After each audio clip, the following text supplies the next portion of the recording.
ఏపీపీఎస్సికి సంబంధించి మా ప్రభుత్వ హయాంలో ఏదైతే చంద్రబాబు నాయుడు గారు తప్పుడు ఆరోపణలు చేశారు, ఆ ఆరోపణలకు సంబంధించి కూడా సమగ్రమైన వాస్తవాలతో కూడిన సాక్ష్యాలు ఆధారాలతో కూడిన వివరాలన్నీ కూడా తెలియచెప్పడం జరిగింది. దాని తర్వాత ఛాలెంజ్ కూడా విసిరాం, మేము రెడీ, మీరు రెడీనా సిబిఐకి 2 మ్యాటర్స్ ఇవ్వడానికి అని చెప్పి కూడా సవాలు కూడా విసిరిన తర్వాత కూడా ఇంతవరకు ఆ టాపిక్ మాత్రం మాట్లాడరు. ఆ సాక్ష్యాలు ఆ ఆధారాల మీద మీ వివరణ ఏమిటి అన్నది మాత్రం మాట్లాడరు.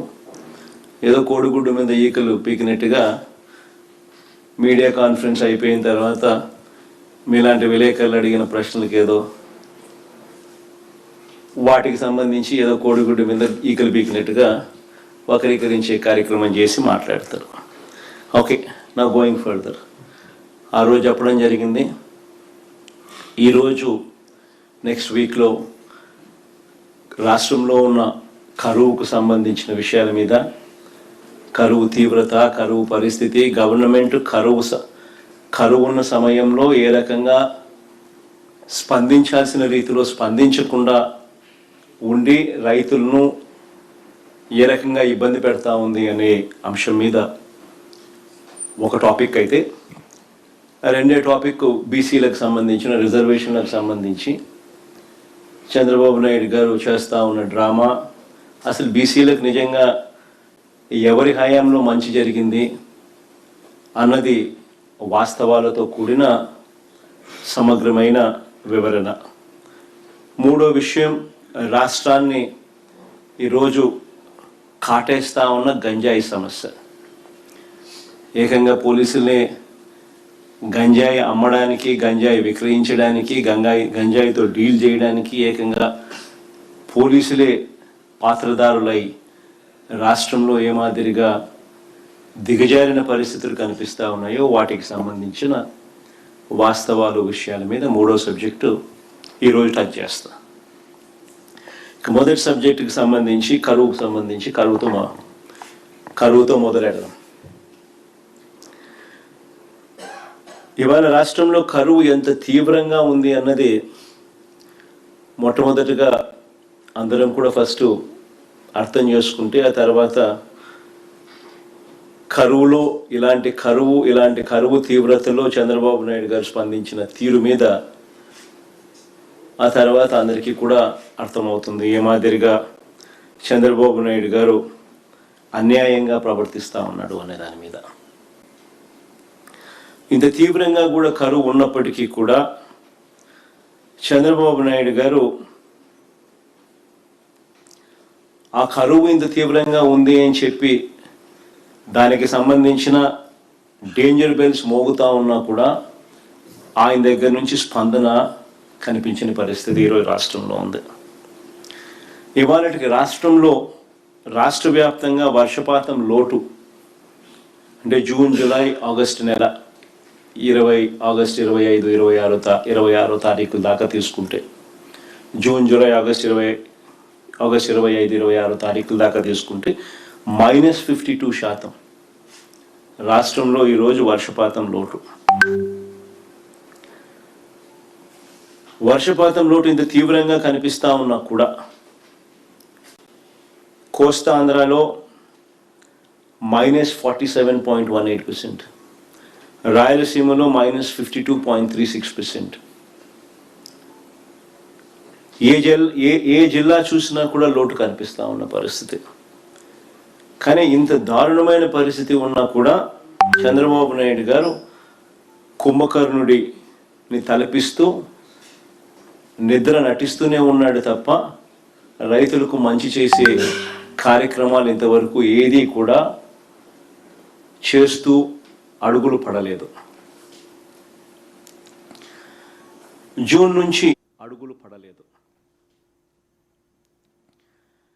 జూన్ నుంచి ఇంతకుముందు నేను చెప్పినట్టుగా జూన్ నుంచి ఆగస్టు 26వ తారీఖు వరకు సాధారణ వర్షపాతం 394 మిల్లీమీటర్లు పడాల్సి ఉండగా ఇప్పటి వరకు పడింది 189.62 మిల్లీమీటర్లు మాత్రమే పడింది.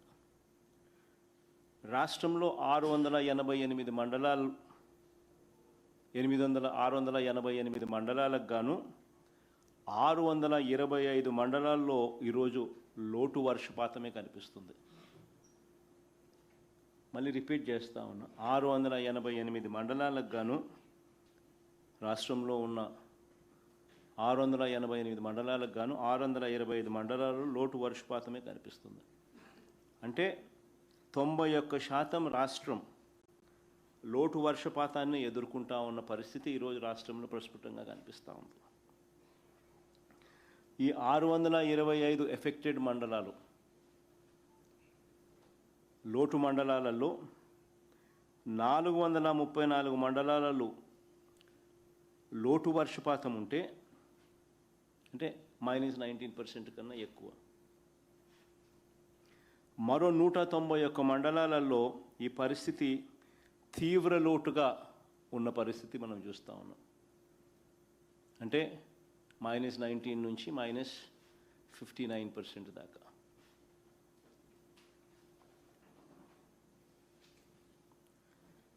ఇక జిల్లాల పరంగా చూస్తే 28 జిల్లాలకు 28 జిల్లాల్లోనూ 28 జిల్లాలకు 28 జిల్లాల్లోనూ లోటు వర్షపాతమే కనిపిస్తూ ఉంది. అల్లూరి సీతారామరాజు జిల్లా, విశాఖపట్నం జిల్లా, కాకినాడ జిల్లా, కోనసీమ జిల్లా, తూర్పుగోదావరి జిల్లా, పశ్చిమ గోదావరి జిల్లా, అన్నమయ్య జిల్లా, ప్రకాశం జిల్లా, నంద్యాల జిల్లా, చిత్తూరు జిల్లా, వైఎస్ఆర్ కడప, శ్రీ సత్యసాయి జిల్లాలో తీవ్రత ఎక్కువగా ఉంది. ఈ డేటా మొత్తం ఒకసారి గమనిస్తే అందరికీ కూడా ప్రస్ఫుటంగా కనిపించేది ఏమిటి అని అంటే, నిత్యం కరువుతో బాధపడే రాయలసీమ జిల్లాలే కాదు, ఇవాళ పరిస్థితి కోస్తాలో కూడా అలాంటి పరిస్థితులే ఈరోజు కనిపిస్తూ ఉన్నాయి.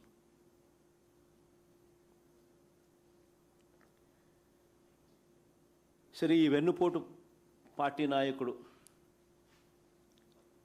చంద్రబాబు నాయుడు గారు, ఈ వెన్నుపోటు పార్టీ నాయకుడు చంద్రబాబు నాయుడు గారు మాత్రం ఇలాంటి పరిస్థితి ఉంది అని గుర్తించడానికి కూడా ఈ మనిషి ఇష్టపడడం లేదు.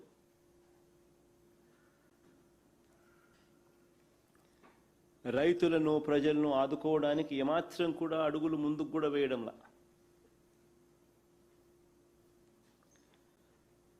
రాష్ట్రంలో దాదాపుగా ఈ ఖరీఫ్ పంట సాగు చూస్తే రాష్ట్రంలో 63 లక్షల చిల్లర ఎకరాలకు గాను కేవలం 50 లక్షల చిల్లర ఎకరాల్లో మాత్రమే సాగైంది. అంటే దాదాపుగా 80% మాత్రమే సాగు నమోదు చేసిన పరిస్థితులు కనిపిస్తూ ఉన్నాయి.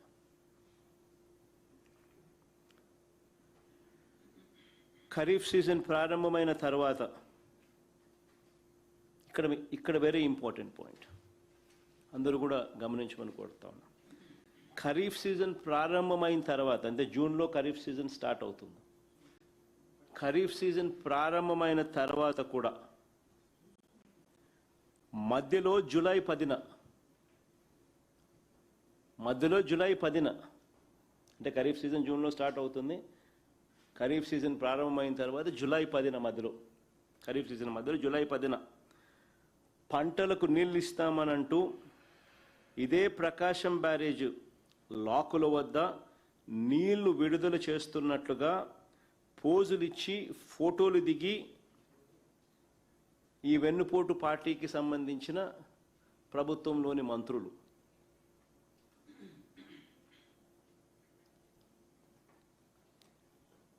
ఈ మాదిరిగా పబ్లిసిటీ స్టంట్ చేశారు.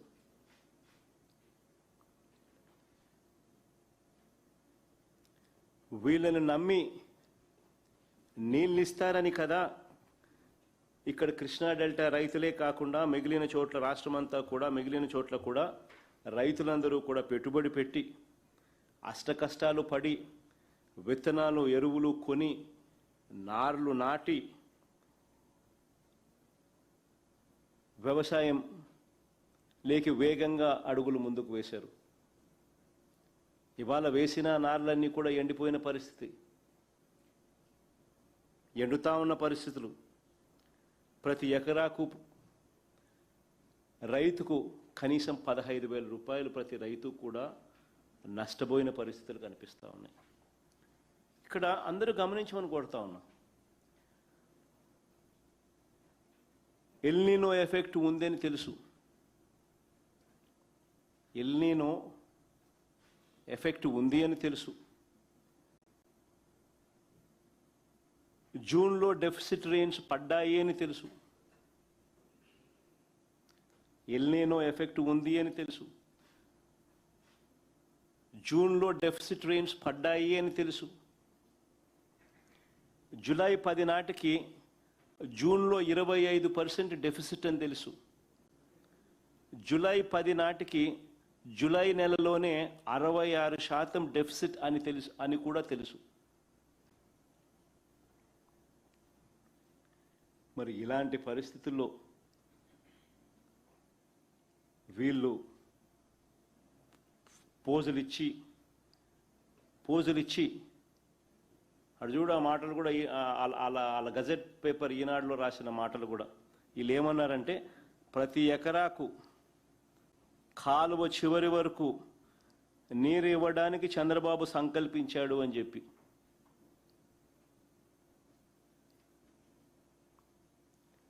అని వీళ్ళు పబ్లిసిటీ ఇవ్వడంతో రైతులు వీళ్ళ మాటలను నమ్మి పెట్టుబడులు పెట్టారు. ఈరోజు రైతులు నష్టపోతా ఉన్నారు. వీళ్ళు నీళ్ళు ఇవ్వని కారణంగా. ఒకవైపు వర్షాలు లేక సంక్షోభం వస్తే, మరోవైపు చంద్రబాబు నాయుడు గారు మానవత్వం అనేది లేకుండా వ్యవహరిస్తూ ఉన్నారు. ఇక్కడ మరీ ముఖ్యంగా రాయలసీమ గురించి నేను ప్రస్తావించాలి. ఎందుకనంటే ఎంత మానవత్వం లేకుండా వ్యవహరిస్తూ ఉన్నాడు ఈ మనిషి అని చెప్పి ఒక్కసారి రాయలసీమ పరిస్థితిని గమనిస్తే ఇట్టే ఎవరికైనా అర్థమవుతుంది. రాయలసీమ ప్రాంతానికి నీళ్ళు ఇచ్చే విషయంలో చంద్రబాబు నాయుడు గారి దుర్మార్గం ఎంత దారుణంగా ఉంది అనంటే, శ్రీశైలంలో గరిష్ట నీటి మట్టం 885 అడుగులు, ఫుల్ రిజర్వాయర్ లెవెల్. గరిష్ట నీటి మట్టం 885 అడుగులు. ఈ ఆగస్టు 11వ తారీఖున, అంటే 2 వారాల కిందటే, ఈ ఆగస్టు 11వ తారీఖుని 879.50 అడుగులు, అంటే 880 అడుగులు, దగ్గర 880 అడుగులు, 879.50 అడుగులు, అంటే ఉజ్జాయింపుగా 880 అడుగులు ఆగస్టు 11వ తారీఖుని నీళ్ళు వచ్చినాయి. అవకాశం ఉన్నా కూడా పోతిరెడ్డిపాడు ద్వారా కిందకు రాయలసీమ ప్రాజెక్టులకు నీళ్లు సరిపడా ఇవ్వడానికి చంద్రబాబు నాయుడుకు మనసు రాలేదు.